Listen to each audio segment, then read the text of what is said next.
Ladies, gentlemen, and disappointments. We are coming to you live from the Woman Caves in New York and Connecticut. My name is Leslie. And my name is Melissa. And we are Verbally Disastrous.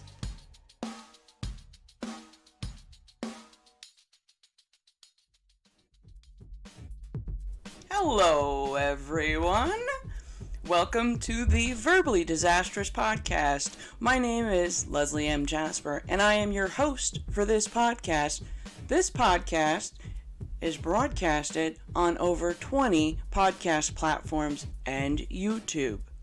Now, my bestie and co-host Melissa is coming back to join me in a new podcast episode in the near future. We are planning on speaking about our most embarrassing moments in our lives.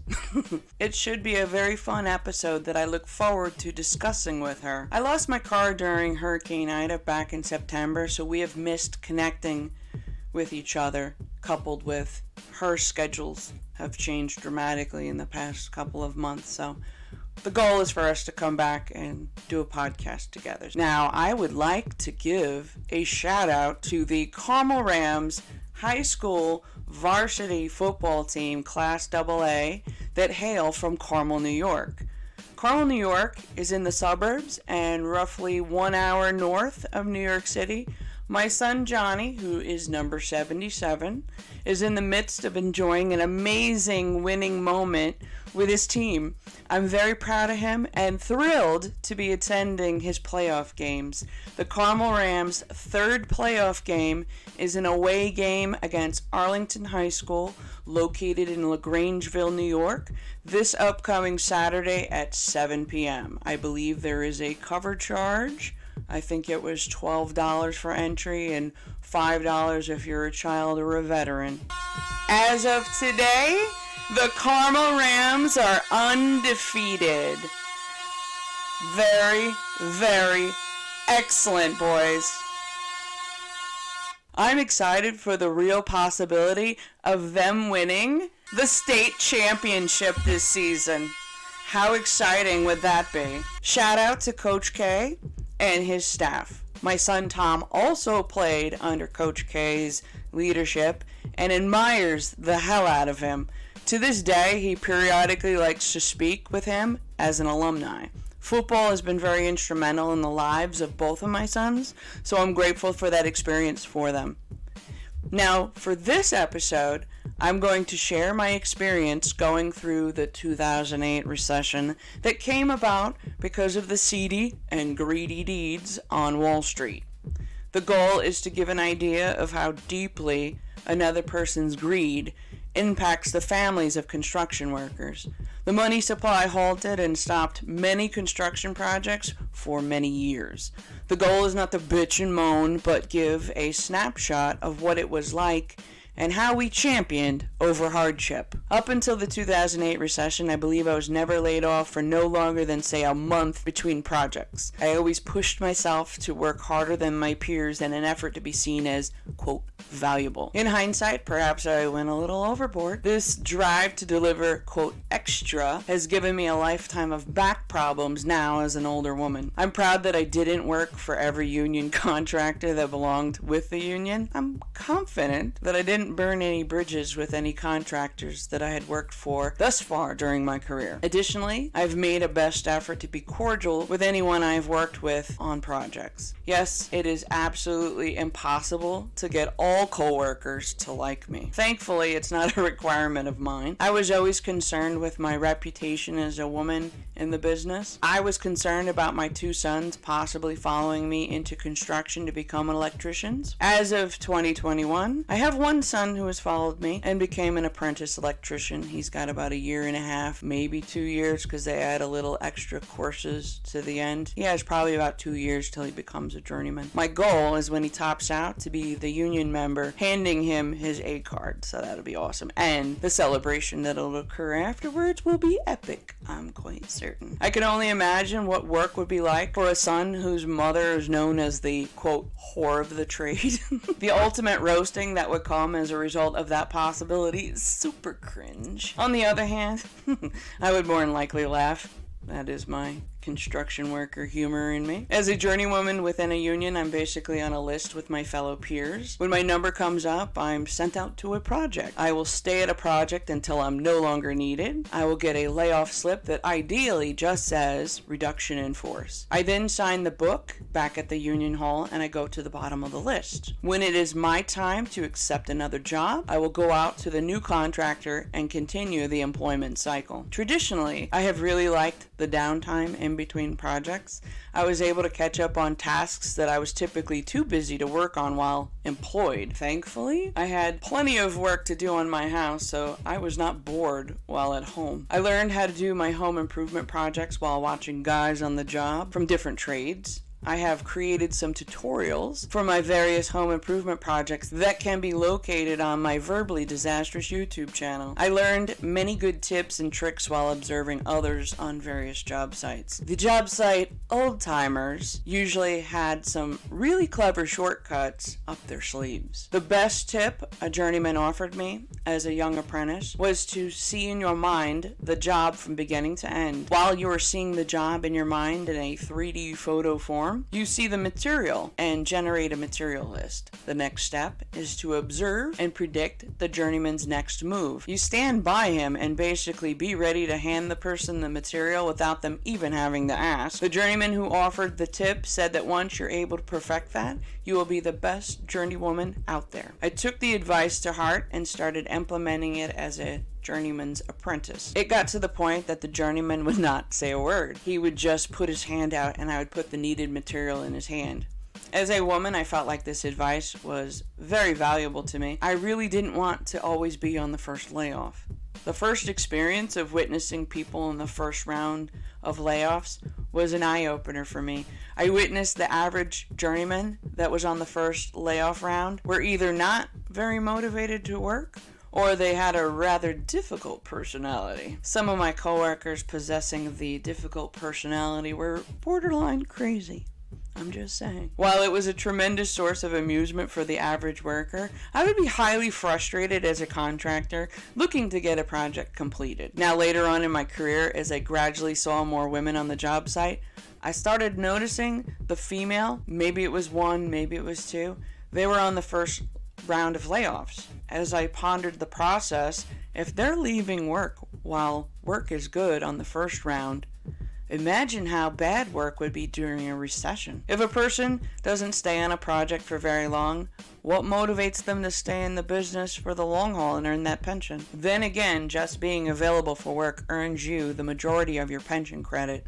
A small portion of the pension credit requires at least 10 weeks of employment per year. Looking back, I would think that always getting laid off would frustrate me enough to leave the trade and work elsewhere. I forget that there are many people who walk the earth who are comfortable with just the bare minimum.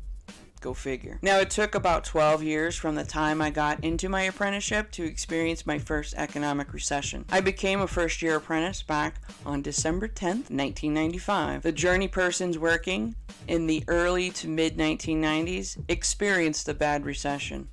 Therefore, I dodged it as an apprentice. As a result of COVID-19, I believe we are under another economic recession and trying to dig out of that at the moment. I would not recommend wanting to experience an economic recession just for the sake of the experience.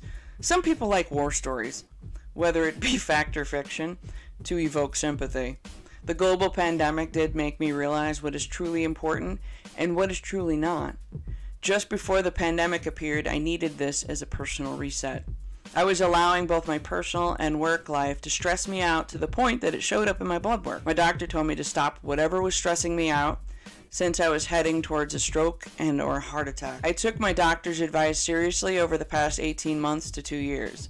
I started working on self-care that included meditation and reevaluating the value of what was stressing me out. I had some major weight gain that came on as a result of the personal stress and an extremely painful relationship breakup. These multiple factors, along with my high blood pressure, put me in a high-risk category for being deeply impacted by COVID-19. I worked really hard to lose the weight and work on managing my stress. It just so happened that an opportunity came up to remove the stress and switch gears with my career path. I have been receiving verbal guidance from a female public speaker that goes by the stage name of Abraham Hicks. She is very helpful and very inspiring. Thankfully, I think differently today compared to how I approached my stress during the very first economic recession back in 2008. I had to get to the point that I was willing to just throw my hands up in the air and walk away, no matter how invested I was, if the fear of losing my material things were going to kill me via a stroke. I released the fear and was just going to let it happen. Thankfully, it didn't come to that. By the year before the 2008 recession, I sustained ripped ligaments in my right ankle while watching my son's away football game. Now that is my eldest son, Tom. He was in middle school during that time. I stepped off the bleachers while cheering the current play on the field. In the process of stepping down, I stepped on a bent bleacher and rolled off the bleachers and ripped ligaments in my right ankle. Oh, that was painful. None of the fellow spectators came to my aid. Thankfully, I didn't look for it either. God, I remember that. It's like, crickets. The pain that came as a result of this accident was intense. I honestly don't know how I did it. I hopped to the car and used my non-dominant foot to drive us home. My son Johnny was a toddler and was at home with my partner. And I refused to leave my car in the high school parking lot, take an ambulance, or bother my partner at the time to come get us. I had to get myself into the orthopedic surgeon's office first thing on Monday to deal with my super swollen ankle since it didn't go back to normal. I was anticipating and hoping that it was just sore, swollen, and it would go back to normal. It was when I couldn't get a shoe on my foot that I realized I was in trouble. For the rest of the weekend, I used my computer chair and rolled around the kitchen with my good leg to get through the weekend. I knew damn well, as a mother of a toddler and a teenager, I didn't get the weekend off from feeding and cleaning up after the troops. Just didn't happen. In addition to being the family cook and housekeeper, I was also the main breadwinner. I'm grateful for my resilience and ability to push past pain and still handle my duties. I clearly remember one time I was sick with some 24-hour flu. Despite actually vomiting repeatedly, I wasn't temporarily relieved of my duties. The funny thing was that my partner ended up with the 24-hour flu and acted like the biggest baby a few days later. Sometimes karma arrives for selfish people a whole lot sooner than expected. Because of my financial obligations, I needed to go back to work only a few weeks after the incident. As a result, I didn't give my ankle enough rest that was needed. To make matters even worse, I ended up going to a job that involved bending rigid pipe for a sewage treatment plant project. Leslie's luck. Rigid conduit is pipe that is the most resilient to extreme outdoor conditions. It is designed to last for a long time. Therefore, it has a very tough exterior and requires some strength to bend it by hand. These rigid conduits go from a trade size of 1/2 inch all the way up to 5 inch in trade size. The 5 inch rigid elbows are super heavy and very awkward to work with on the job. I have had to put 5 inch rigid conduit elbows that are known as a conduit piece section that has a 90-degree bend in the middle of the section. I'm trying to give you a visual for somebody who is not in the trade, so hopefully I don't sound ridiculous and it gives you an accurate picture in your head. Anyways, moving on. I used those bulky conduit elbows as a transition piece from black segmented Con Edison PVC conduit. This transition from PVC to rigid conduit once entering an interior or above ground space is as required as per the National Electric Code. The National Electric Code, mostly known as the NEC acronym, is every electrician's code of conduct for all electrical installations. We always used to joke on the job and say it was the electrician's Bible. I was in charge of laying out an automatic transfer switch pad that connected feeders between the street manhole towards the main electrical distribution equipment for an entire building. So, in layman's terms, envision in the street you see those round metal covers. Usually they're probably about 2 feet in diameter. They're in the street, they're round, they usually say the name of the utility company that's local in your area. So now you got to get a round conduit from the manhole all the way into the main building. Once the feeders are inside the building, they become the first means of disconnect, meaning the way to shut off the power in the event of an emergency. Tasks can be 10 times easier when you have a great partner and 10 times worse when you have a terrible partner. Sadly, I was working with an absolutely worthless apprentice that was nicknamed Lucky on that manhole project with the 5-inch rigid elbows. It was equivalent to working solo. I suggest you find and read that Kindle Vella short story.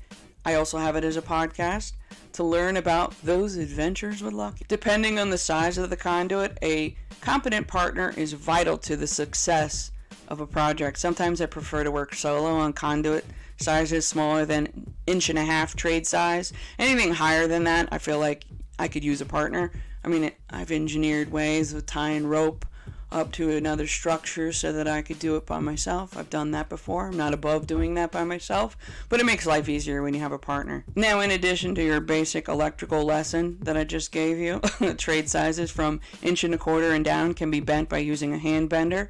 Any size higher must be bent on a conduit bending machine. Could be a Chicago, a Sidewinder. There's a couple names, and it's usually the oldest motherfucker on the job shows up. It's all rickety, but it works, so we use it.